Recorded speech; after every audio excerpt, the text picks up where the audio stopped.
భారత రాజ్యాంగ నిర్మాత అంబేద్కర్ పై కేంద్ర హోంమంత్రి అమిత్ షా అనుచిత వ్యాఖ్యలు చేసినందుకు ఆయనపై ఒత్తిడి తీసుకొచ్చేందుకు కాంగ్రెస్ పార్టీ దేశవ్యాప్తంగా జై బాబ్ జై భీమ్ జై సంవిధాన్ కార్యక్రమం చేపట్టిందని కాంగ్రెస్ పార్టీ జిల్లా అధ్యక్షులు ఆంజనేయులు గౌడ్, నర్సాపూర్ కాంగ్రెస్ పార్టీ ఇన్ఛార్జ్ ఆవుల రాజిరెడ్డి, జిల్లా గ్రంథాలయ సంస్థ చైర్మన్ సుహాసిన్ రెడ్డి అన్నారు. ఈ రోజు మళ్ళీ మన రాజశేఖర రెడ్డి గారు ఏదైతే ఇందిరమ్మ ఇండ్లను తీసుకొచ్చి ఆ రోజు పేదలను బలోపేతం చేసిందో, పేదలకు గౌరవం లభించిందో, మళ్ళీ అదే మరి ఇందిరమ్మ ఇండ్ల పథకం కింద పేదలకు సహాయం చేసే కార్యక్రమాన్ని మళ్ళీ రేవంత్ రెడ్డి గారి నాయకత్వంలో కాంగ్రెస్ పార్టీ సంసిద్ధత వ్యక్తం చేసింది. ఈ రోజు అప్లికేషన్లు తీసుకున్నాం, కార్యాచరణ సిద్ధమైంది. ఇది పేదల్ని బలోపేతం చేసే కార్యక్రమమే. మరి కాంగ్రెస్ పార్టీ ఏ గ్యారంటీ తీసుకొచ్చినా, సోనియమ్మ ఏ గ్యారంటీ ప్రకటించిన ఎన్నికల ముందు ప్రతిదీ మరి పేదవాడిని బలోపేతం చేసే కార్యక్రమమే. కాబట్టి మేము కాంట్రాక్టర్లను పెంపొందించలే, ఈ కుటుంబాన్ని మేము లక్షల కోట్ల రూపాయలను మేము దోటిదారిన కాళేశ్వరం గారి మీ ఇళ్లకు పంపలే, మేము పారదర్శకంగా పాలిస్తున్నాం.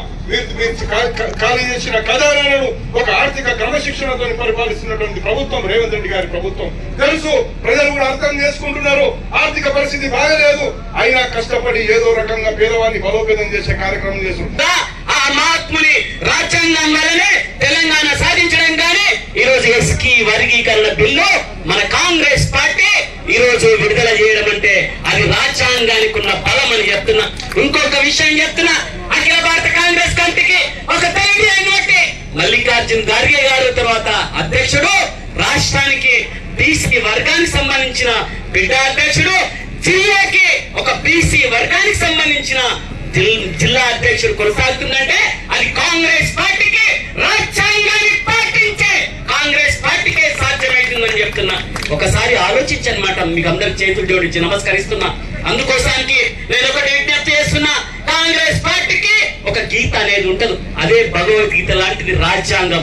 ఆ రాజ్యాంగాన్ని పట్టుకొని ఈ రోజు మహాత్ముని స్ఫూర్తిగా అంబేద్కర్ ఆశయాల కోసానికి అన్ని లెక్క చేయకుండా, రాజకీయాలు కాకుండా ఈ అధికారుల వర్గాల కోసానికి మనమందరం కూడా కంకణబద్ధులై రావాలని చెప్పేసి పిలుపునివ్వడం జరిగింది. అందుకోసానికి ఒక్కసారి ఆలోచించండి.